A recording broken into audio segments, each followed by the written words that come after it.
Bonjour, je m'appelle Marlène Schiappa, je suis secrétaire d'État auprès du Premier ministre, chargée de l'égalité entre les femmes et les hommes et aussi de la lutte contre les haines envers les personnes LGBT.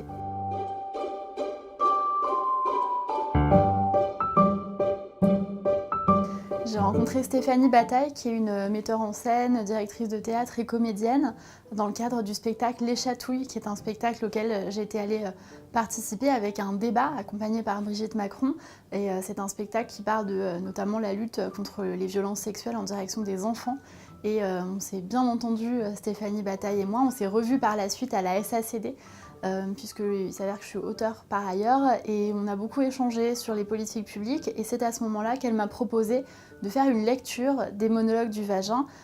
au théâtre Bobino, et elle m'a proposé de choisir deux femmes politiques, deux anciennes ministres, pour dire ces textes des monologues du vagin avec moi.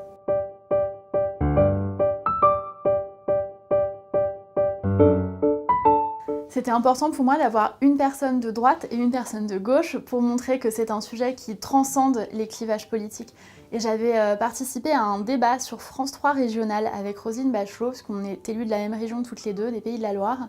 Et elle avait été très bienveillante avec moi dans le débat, notamment en me disant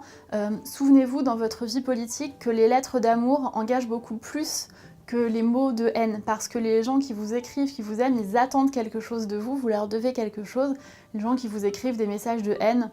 au fond, ça n'a aucune importance. Et Myriam El Khomri, je l'avais interrogée dans mon livre Le deuxième sexe de la démocratie, et je trouve qu'elle a été assez mal considérée, je dirais, par la classe politique, peut-être parce qu'elle était une femme jeune, à un gros ministère, le ministère du Travail, et aussi, je trouve, beaucoup victime de racisme, et elle s'en est assez peu plainte. Je pense qu'elle ne voulait pas se victimiser, mais que néanmoins, je crois que j'imagine, je devine que ça a dû être assez difficile pour elle d'être sous le feu de critiques parfois injustifiées, en tout cas quand il s'agissait de critiques qui n'avaient rien à voir avec sa politique, mais qui étaient fondées sur son origine, sur sa couleur de peau, sur son genre.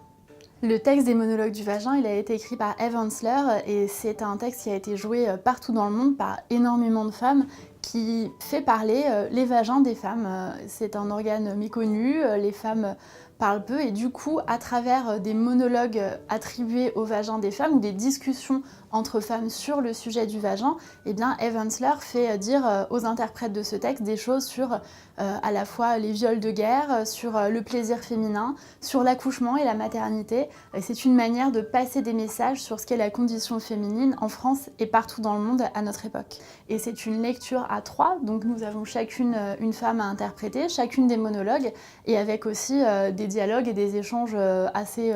drôles, en tout cas je l'espère, entre nous sur le thème du vagin. Ce sont en fait des confidences de femmes et qui s'adressent aussi beaucoup au public pour le sensibiliser, d'abord pour faire sourire et pour créer de l'émotion chez les femmes et les hommes qui seront au théâtre Bobino, mais aussi pour porter un message politique derrière. Je crois que quand on parle de la question des viols de guerre, quand on parle de la question des violences sexuelles, de la question du changement de sexe, ce sont des messages politiques sur la vie des femmes et sur les droits des femmes. Donc c'est pour ça que c'était important pour nous, qui sommes des femmes politiques toutes les trois, de porter ce texte haut. Les monologues du vagin, nous allons les jouer le 7 mars au théâtre Bobino. C'est la veille de la journée internationale des droits des femmes. Donc à ce moment-là, moi, il y a beaucoup de politiques publiques que je vais porter, avec notamment un comité interministériel, la préparation d'une grande loi contre les violences sexistes et sexuelles, et puis un certain nombre d'autres actions publiques. Mais je crois qu'avec l'action publique, il y a aussi un autre levier qui est celui de la parole publique. Et porter cette parole à la veille du 8 mars, je crois que c'est un message important.